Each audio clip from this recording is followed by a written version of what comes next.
never knew how much I really liked you.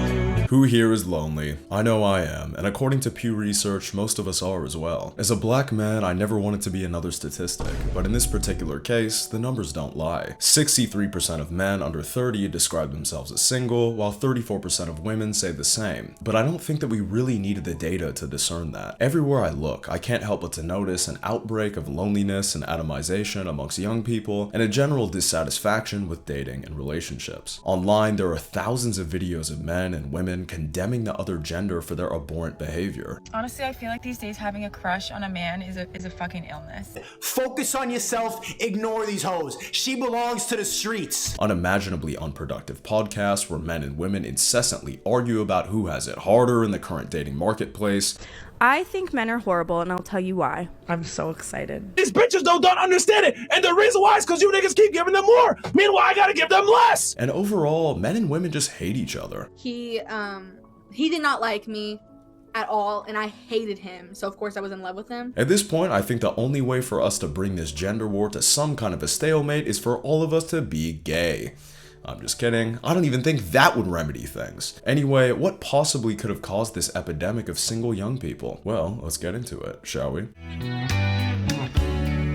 If it wasn't obvious, social media and dating apps have ironically turned us into antisocial shells of humans and has made dating more disastrous than ever. There's the unanimous talking points within our modern relationship discourse, like all of the women are choosing the 15% of men on the dating apps who have the best looks, most money, and highest status. The men that I meet on dating apps are absolute garbage. Everyone's standards are way too high, and I think that those are all true, but that's just the tip of the iceberg. Over the past 2 years or so, social media has been flooded with relationship gurus and podcasters, aka idiots with cameras and microphones who know nothing. I may be one of those people who gripe about their issues with the dating scene, which is totally valid, but where they lose me is when all they do is complain about how the other gender is the reason for all of their problems, and that's exactly what the modern dating scene has become. Girls have it easy. They just have to exist. Guys actually have to perform. Being single is actually incredible, and life is really wonderful when you don't have a friggin' loser ruining your day by 9 a.m. I hate feminists.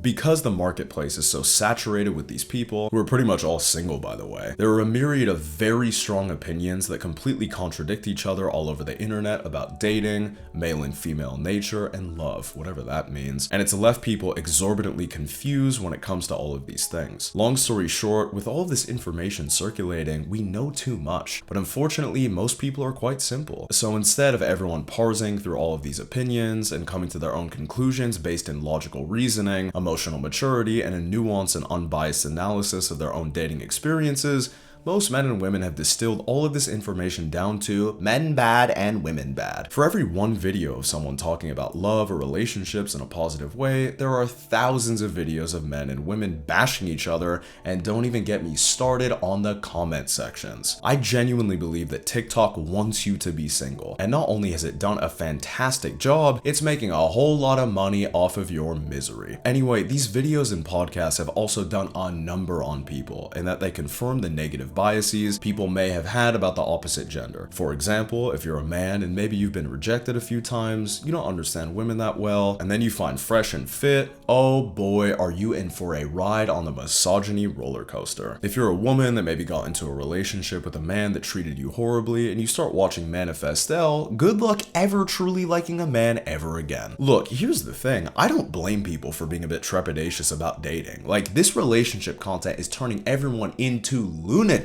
It really is a case of the blind leading the blind. I'm in my soft girl era. Women are gold digging 304s. My delulu is the salulu.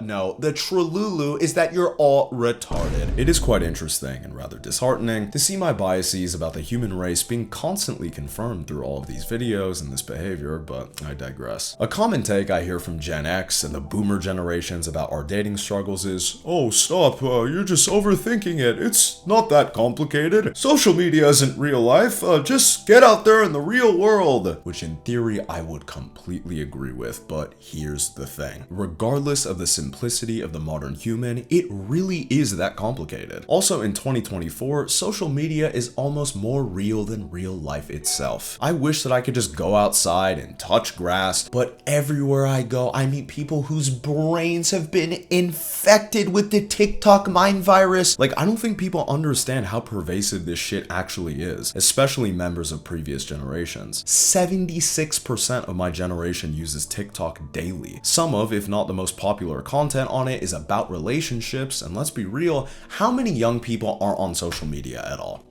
I know one person. Shout out to you, my friend. Anyway, the hostility between modern men and women isn't something I or anyone else made up because we saw a video on social media. The hostility exists in the real world because I know that when people see videos on social media about anything, their opinions and ideas are influenced, especially about dating because it's confusing. If this weren't the case, Andrew Tate, the Wizard Liz, the Manosphere, and Manifestel would not exist. But these are some of the biggest names on the entirety of the internet. I mean, when you think about it, nearly every single fashion trend, song, and political talking point young people hold come from TikTok. So why wouldn't it be any different when it comes to dating? It's quite tragic because young people carry these ideas they've seen on social media into their dating experiences, and because of this, they're immediately inventing red flags that aren't there, are extremely guarded, and are looking for literal perfection in their significant other instead of authentically and fully engaging with the other person and genuinely getting to know if they could see a potential future with them. It's almost like no one even wants to be in a relationship anymore thanks to all of this bullshit on social media. The only thing worse than a date going badly is when a date goes well. It's some seriously mentally unwell stuff. Speaking of which, one of the most prominent words that these graduates from TikTok University have thrown into the lexicon is the ick. The ick is a feeling that women get when a man they're in some kind of a relationship with does something that makes them feel gross and ill. But 10 times out of 10, whatever that guy is doing is never something malicious or devious. It's always the most innocuous bullshit you could possibly think of. You look so dumb right now. This leads me to wonder about and genuinely believe that you ladies who allegedly get the ick are literally a bunch of Nancy fucking Drews looking for it. Because you want any excuse to not only get out of a relationship if you need to, but because I think that many of you have certain biases about men that are inherently negative due to you subscribing to the current feminist narrative and spending time around shitty guys. And you desperately want those biases confirmed because now you can relate to the rest of the collective sisterhood. And most importantly, you're dating guys that you don't actually like. Like, do you even understand what I'm saying? I watched this man eat McNuggets, right? And I just decided right then and there, I can't do it. Oh my God, I got the ick so. Hot take, okay? Maybe you just didn't like him from the get-go. Yeah, that could be it. I got the ick for Trevor because he looked dumb while he's walking down a hill, and now we're done. I'm in my decentering man era. Maybe there's an element of fear to address a deeper issue in the relationship, but that would be too hard to do. So instead, you gaslight yourself into breaking up with a guy because he was drinking an iced latte out of a straw, which is pretty gay, by the way, I can't lie. But I know that that is not the case, because you know who women don't get the ick from? Literal narcissists, manipulators, Machiavellians. And before you come for me, ladies, every woman I've ever met in my life who has had an ex, and thousands more on the internet, have said they've dated guys with these traits.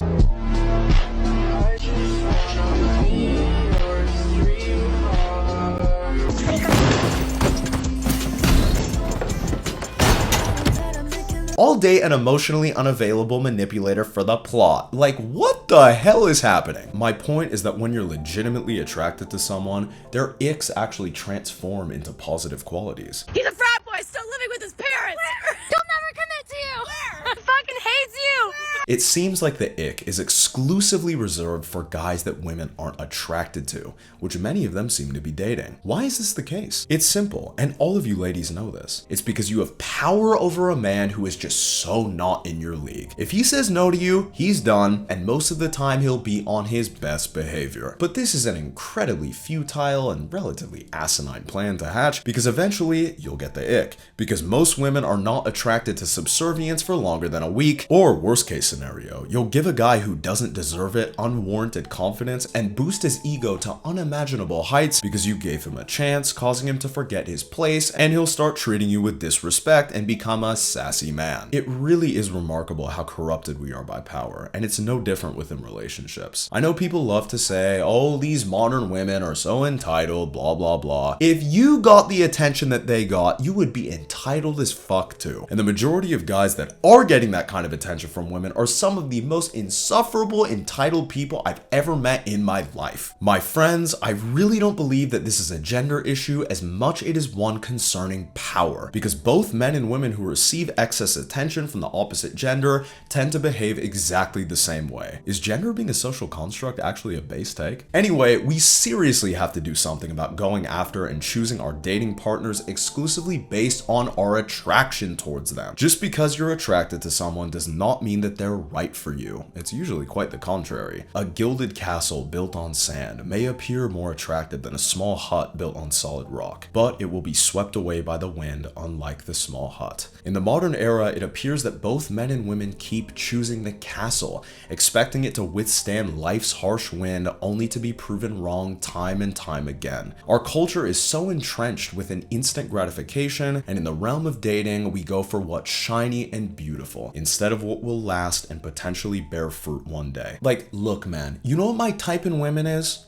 Insane, asylum escapees with god complexes. That's why I'm attracted to Taylor Swift. Anyway, I even spent some time with one a while back, and that barely lasted a couple of months, and I was left in shambles emotionally. But whose fucking fault was that? Mine. Because of my pure attraction towards her, I let her in my life and inevitably ended up hurting myself because of it. This could actually be a topic for another video, so I won't delve too deep into it, but why do you think we're so attracted to people who are bad for us and are dissuaded by positive qualities in people where we could potentially have like a really healthy relationship with them?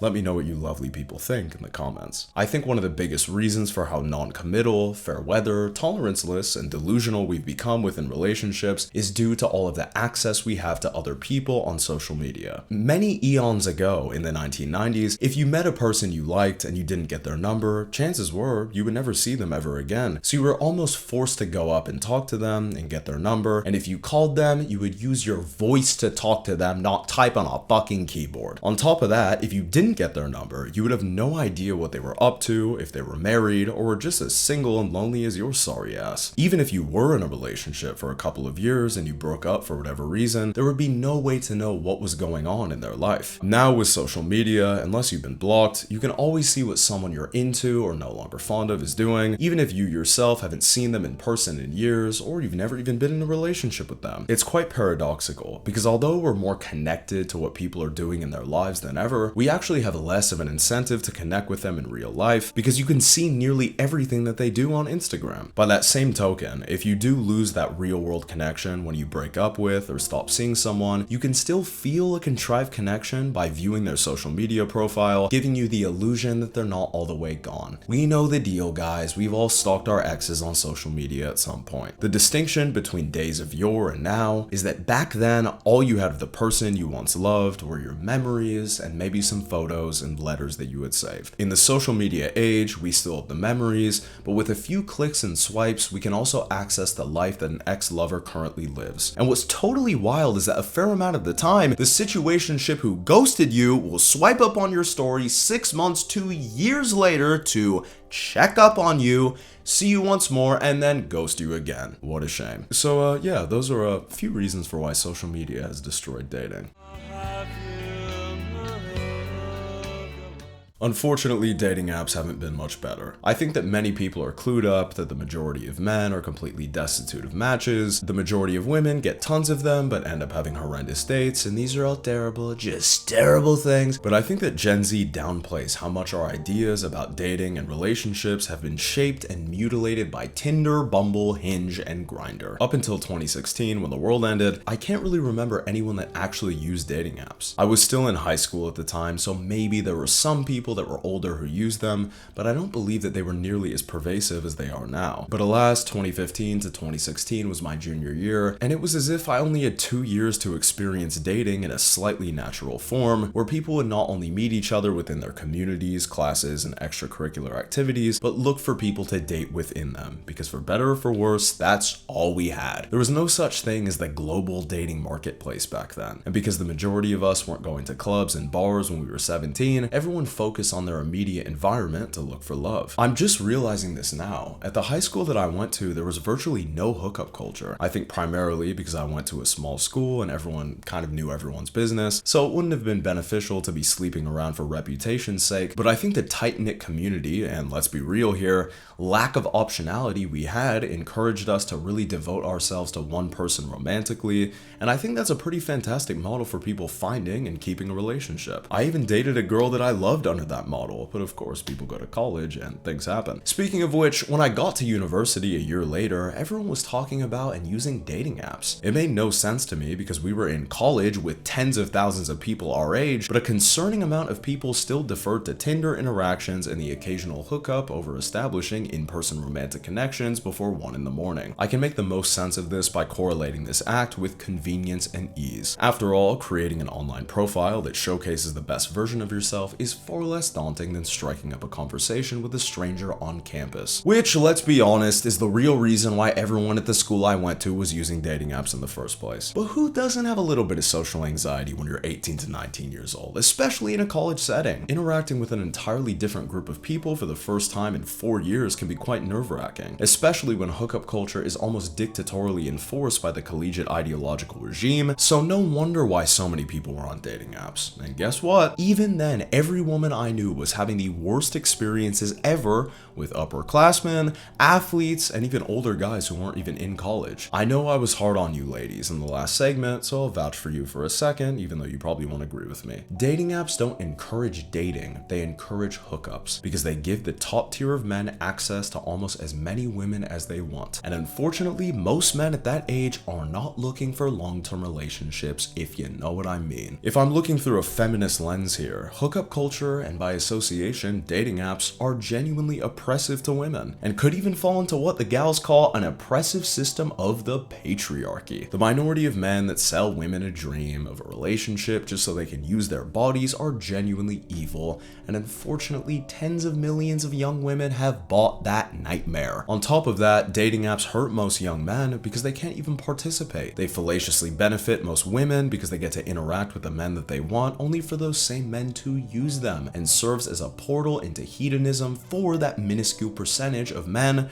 overall ruining society, dividing men and women further and further apart. And although social media and dating apps have spawned a great deal of misogyny and misandry, I don't know if it's created it more than it has exacerbated it. I mentioned this in my video on why women aren't attracted to you, but in an era where men and women aren't necessarily reliant on each other for survival, our innate differences and lack of trying to understand those differences have been exposed, and because of that, many of us just do not like each other. One thing that I didn't mention in that video is how different our communication styles are, especially in the modern era. To put it plain and simple, the vast majority of women can just talk for hours on end, and most men have an astonishing inability to do the same, and this seems to be a problem plaguing young men, and I hear women mention how men just aren't captivating or interesting in conversation. And he told me something I will never forget. He said, shit, I forgot what he said, but he basically, what he was getting at was that— And I would have to agree. Most men are more direct than women communicatively, but are unfortunately boring as fuck. As men, if we want to have any success with women, we have to learn how to be conversationally adept, or a yapper, as they say. I like him. I like that autistic man. Also, I've been seeing videos everywhere that women are scary and men are afraid to talk to them. Like, women are many things, but the last thing that they are is scary, unless I'm missing something. Men, please let me know in the comment section if you're scared of women and why. Back to dating apps. I believe that the primary reason why it's so difficult to have any sort of success on them is because they're unfamiliar spaces. As I mentioned prior, being in a community where you actually get to know know people over a number of months or even years and build connections through experience with them is instrumental to a relationship that works. Meeting someone on the internet that you know nothing about is just so strange. You don't know about their family, their true values, and most importantly, you can't really build anything with them through similar experiences you've been through together due to inhabiting the same environment. They're essentially ghosts. And what usually tends to happen within relationships when that's the case? You guessed it. We're gonna have to work at this every day, but I want to do that because I want you. I want all. And lastly, dating apps are so unnatural and inauthentic. The times that I've briefly used dating apps and I get a match, I'm like, I don't even know what to say. What do I text? And I don't want to participate in the games you have to play to carry on a conversation. And it's like all that to have a boring conversation over text with a woman I'm not even that attracted to? Fuck that, I'm logging off. I'm certainly no communist, but I do happen to have an idiot friend that is. And he always gets mad at me that I don't mention late-stage capitalism in any of my videos, but if there's one video that I'll very briefly discuss it in, it's this one. Up until now, dating has always had the end goal of marriage in mind, which generally constitutes buying a home and supporting a family, but with whatever the fuck capitalism has devolved into, marriage is almost a complete and utter impossibility unless you want to be living in a tent under a bridge. The average American salary can barely sustain an individual renting a studio apartment in a major city, let alone a home. Like, where the hell am I supposed to get $200,000 for a down payment from while I throw away all my money living in an apartment? Boomers and Gen Xers, I know that many of you think that many of us are lazy losers, which probably is true, but unfortunately we didn't grow up in a world where you could say nonsense like, "Now look, see, Betty Lou, let me take you out to the ice cream parlor, you understand? Oh, Charles, you're such a darling. Now we'll get married and buy a house for 600 big ones. Ain't you the sweetest?" As someone of relative importance once said, you'll own nothing and be happy. Ain't that the truth? Capitalism has also trickled down into the way that we perceive ourselves within the dating market. An emphasis on the word market, of course. In the online dating scene, we see and present ourselves and view others as commodities contingent on societal value of looks, money, and status, totally forgoing what is conducive to a healthy relationship like character, morals, and values. Now, don't get me wrong, looks, money, and status will forever and always be important, but we've placed an ultimate premium on them. And though I'd like to believe that we're more than those externalities, honestly, I'm having a hard time with that idea in 2024. Well, what would you rate yourself on a scale of 1 to 10? Really? Like, are we in preschool? I think the answer to that may actually be yes. To wrap things up here, I believe that as a culture, our understanding of love is hanging by a thread. See my video entitled, "Our Understanding of Love is Hanging by a Thread" for more, but what I mean by that is we think that love is some sort of an everlasting burning attraction. It's death and impossibility. When in reality, genuine love has nothing to do with attraction. Love requires work, commitment, duty to your significant other and your values, compromise, patience, kindness, and building something bigger than yourself in joy and sorrow. God only knows if that's a possibility in today's day and age. Good night, my darlings. Bye-bye.